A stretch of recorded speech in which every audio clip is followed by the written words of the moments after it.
Back to my channel. आज हम करने वाले हैं रिएक्शन वीडियो शूट, और वो भी नोट योर टाइम। तो तुमको तो पता चल गया होगा। पानी में रख के वीडियो बनाना है। पानी में रखते हैं, एक मिनट।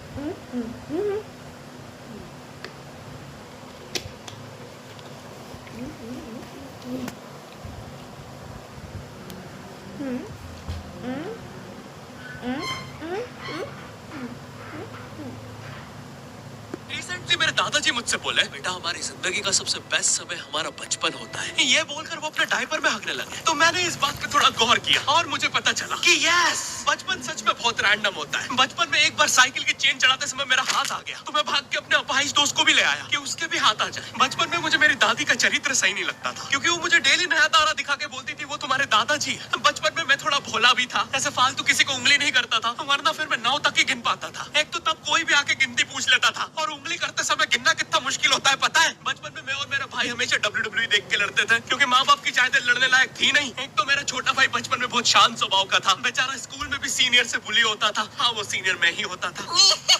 एक बार मुझसे बोलता, भैया डॉक्टर बनना मेरा सपना है। तो मैंने उसे नीट की बुक्स ला दी, तो अब वो उसका बुरा सपना बन गया। अब वो डॉक्टर गेम में भी बीमारी बनता है, और बवासीर पीछे होती है। चिंटू, बुक्स नहीं पढ़ रहा है तू? एक बार बेचारा बिस्तर पे गिर के रोने लग गया, तो सब बोलने लग गए कुछ नहीं हुआ, चींटी मर गई, चींटी मर गई। मैं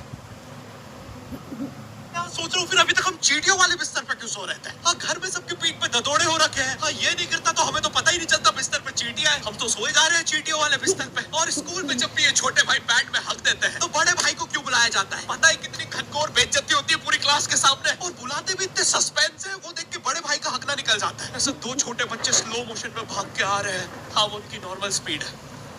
मैं देखता हूँ मेरे भाई को क्राइम सीन से 2 प्यून पकड़ के ले जा रहे हैं। उसे ब्राउन रंगे हाथों पकड़ लिया गया। मेरे भाई ने मुझसे जाते जाते कहा, मुझे फंसाया जा रहा है। मुझे पता था इस लेंडे के पीछे की कहानी इतनी सिंपल नहीं हो सकती। कड़ी तहकीकात के बाद मुझे पता चला इस लेंडे के पीछे बड़े बड़े पॉलिटिशियंस, गैंग लीडर्स और माफिया इन्वॉल्व है। मेरा भाई सही कह रहा था, ये उसका लेंडा नहीं है। हैंड्स अप पीटी टीचर, तो वो लेंडा तुम्हारा था। तो तुम्हें पता चल ही गया, तुम मुझे कभी नहीं पकड़ सकते। रुको, भाग गया। जाने दो उसे बेटा, हमने पीटी टीचर के बड़े भाई को बुला लिया है वो लेंडा उठाने। लेंडा आपकी नजदीकी सिनेमाघरों में पड़ा होगा तो देख के पैर रखना। ये चैनल पे जितने भी अजीब और गरीब चीजें तुम देखते हो, ये मैं और मेरे भाई की लाइफ में हमेशा होती रहती है, और इसलिए हमने ये चैनल नॉट योर टाइम बनाया था। मेरे भाई ने कहा तू बोल, और मैं एनिमेशन करता हूँ, और लो बन गया नॉट योर टाइम। आपके अरे अभी भी लेंडा लगा हुआ है। बचपन में बोले जाते थे कि तुम जितने दांत तकिए के नीचे रखोगे तुम्हें उतने ही रुपये मिलेंगे। तो मैंने दादी की 32 ही रख दी, तो मुझे 32 रुपए मिले। वो 32 ही 7,000 की थी। जो पिटा हूं ना मैं घर पे, साली स्कैमर दांत वाली परी चांदी का दांत ले जाके 1 रुपया देती है। दांतों से याद है बचपन में सब सूखा बॉर्नविटा खाते हैं, क्योंकि दांत दूध के होते हैं। ठीक है, ये वाला जो हटा दूंगा।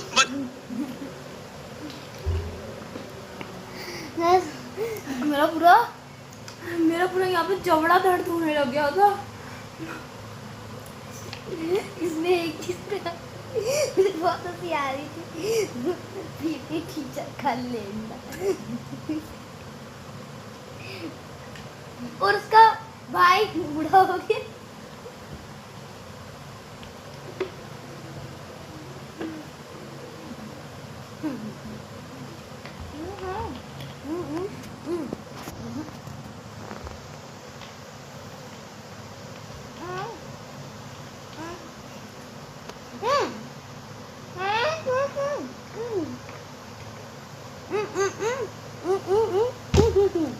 मुझे चुड़ैलों से बहुत डर लगता था। एक बार मुझे चुड़ैल के पैर,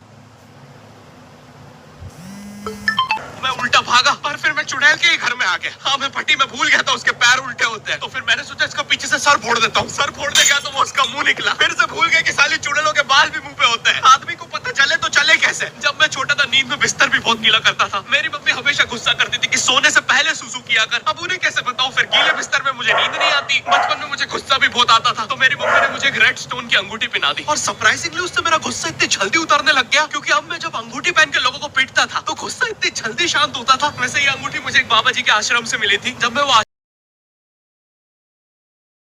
आश्रम में गया था, वहाँ एक बहुत ही हॉट सी बंदी मुझे देख के बार बार स्माइल करे जा रही थी। तो मैंने भी मौके पे चौका मारा और जल्दी से अपना नंबर पेपर पे लिख के उसकी तरफ फेंक दिया। वो बंदी ने भी बड़े प्यार से मेरा नंबर उठाया और खा लिया।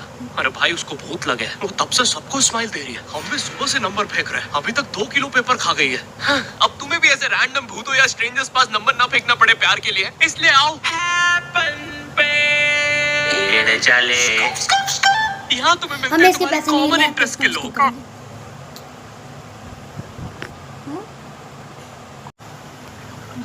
डिस्क्रिप्शन में थैंक यू भाई। बचपन में मेरी मम्मी हमेशा बोलती रहती थी कि बाहर जाके खेलो। अब बाहर मेरे मोहल्ले के बच्चे भाई वो ऐसे अजीब अजीब से गेम्स खेलते थे। कहीं ड्रैगन फ्लाई में रस्सी बांध के उसको पेट बना लिया है, कहीं नंगे भाग रहे टायर के पीछे लकड़ी मारते मारते। मेरी मम्मी को उस पे दया आ रही है कि गाइस मेरे मुंह से पानी गिरी, मेरी पैंट भी गीली हो गई। अभी फिर से मुंह में पानी डालना पड़ेगा।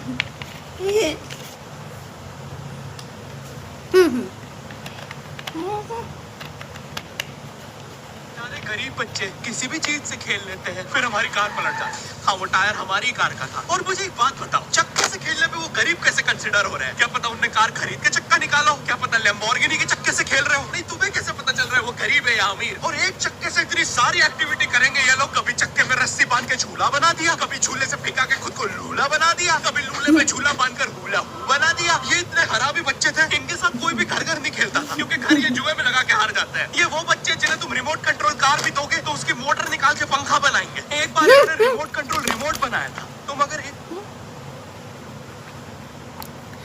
मैं अभी बच्चा हूँ और मैं अभी भी ये करता हूँ। थूकला लगाता है वो पता लगे।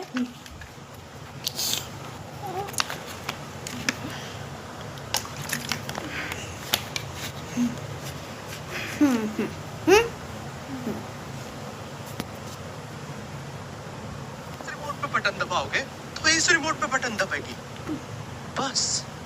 ये लोग मकर संक्रांति के दिन पतंग भी लूटते थे दुकानों से। पतंग से याद है मैं बचपन में अपने दोस्त जनक के साथ बहुत पतंग उड़ाता था। जनक गुजराती था और गुजराती लोग तो बहुत बड़े पतंगबाज होते हैं। वो लोग गला काटने के बाद भी काय पोचे चिल्लाते हैं। जनक मेरे घर पे इतना बड़ा गिर्रा लेके आता था पतंग उड़ाने, उसमें पता नहीं कितने हजार किलो में बहुत पतंग उड़ाता था। जनक गुजराती था और गुजराती लोग तो बहुत बड़े पतंगबाज होते हैं। वो लोग गला काटने के बाद भी काय पोचे चिल्लाते हैं। जनक मेरे घर पे इतना बड़ा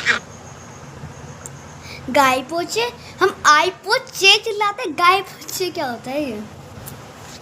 गाय पोछे इतना बड़ा मांझा कोई है? हम तो सत्ती से उड़ाते थे ना ही मांझे से, और मांझे से उड़ाते भी थे तो वो क्वालिटी कम थी।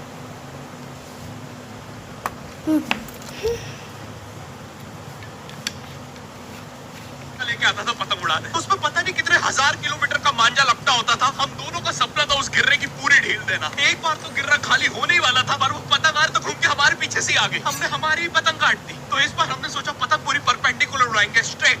हमने 2 घंटे ढील दी, वो मांझे में वेव सिग्नल आने लग गए प्राचीन भाषा में। हमें लगा हमने एलियंस ढूंढ लिया, बट फिर धीरे से वो सिग्नल क्लियर हुआ। हमें पता चला हमने कोई नासा का 100 मिलियन का टेलीस्कोप काट दिया।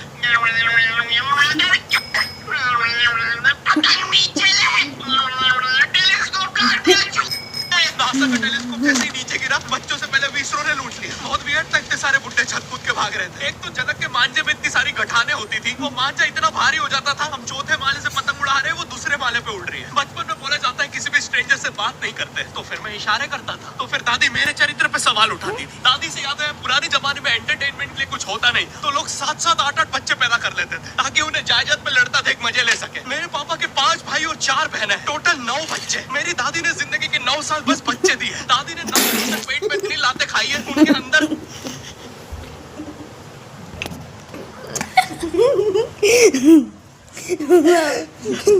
हमारे बिस्तर का पागल ही है। हमारे बिस्तर का कोफ्ता बिरयानी बन गया। आपको देखना है? अभी दिखाती हूँ। रहने दे।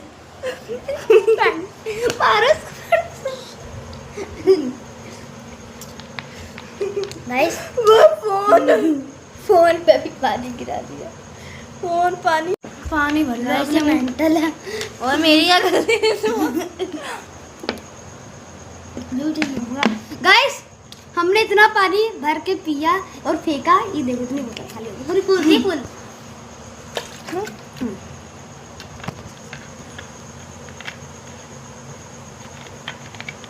कि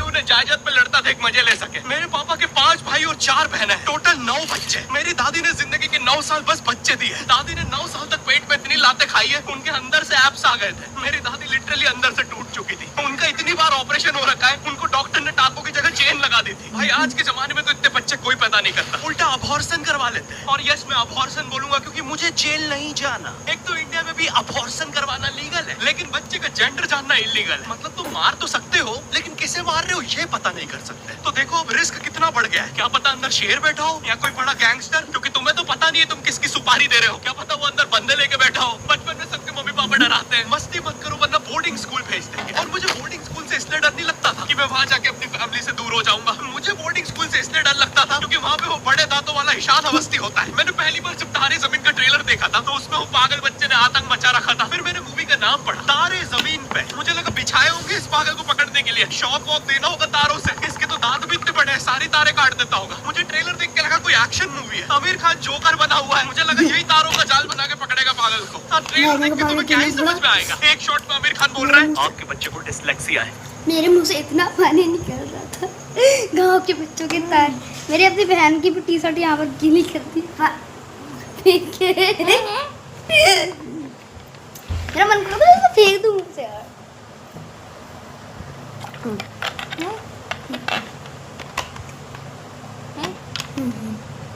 अगले शॉट में जोकर बन के, बड़ा मछलियाँ उड़ती क्यों नहीं। फिर मुझे लगा ये शायद अपने माँ बाप को बोल रहा था। और दया तो मुझे उस लंगड़े बच्चे पे आती है जिसके बगल में ईशान अवस्थी को बिठा दिया था। वो बेचारा उठ के भाग भी नहीं सकता। और मैंने तो सुना था बोर्डिंग स्कूल में बस नॉटी बच्चे जाते हैं, तो फिर इस बेचारे गाय से बच्चे को क्यों यहाँ भेज के रखा है। कोई ऐसा तो नहीं इसके पहले पैर थे और ये बहुत मस्ती करता था, तो माँ बाप ने पैर तोड़ के इधर भेज दिया। बस भाई मेरा हो गया है आज का। अगर तुम्हें वीडियो पसंद आई तो यार लाइक मारो। एम करते हैं 7 लाख लाइक्स के लिए। पिछले वीडियो में नहीं आए थे इसलिए अब मैं औकात में आ गया, इसलिए अभी लाइक मारो। चैनल पर नए हो तो सब्सक्राइब करो। मुझे मुंह दिखाई के लिए 10 मिलियन सब्सक्राइबर्स चाहिए। और हैपन को भी डाउनलोड करना मत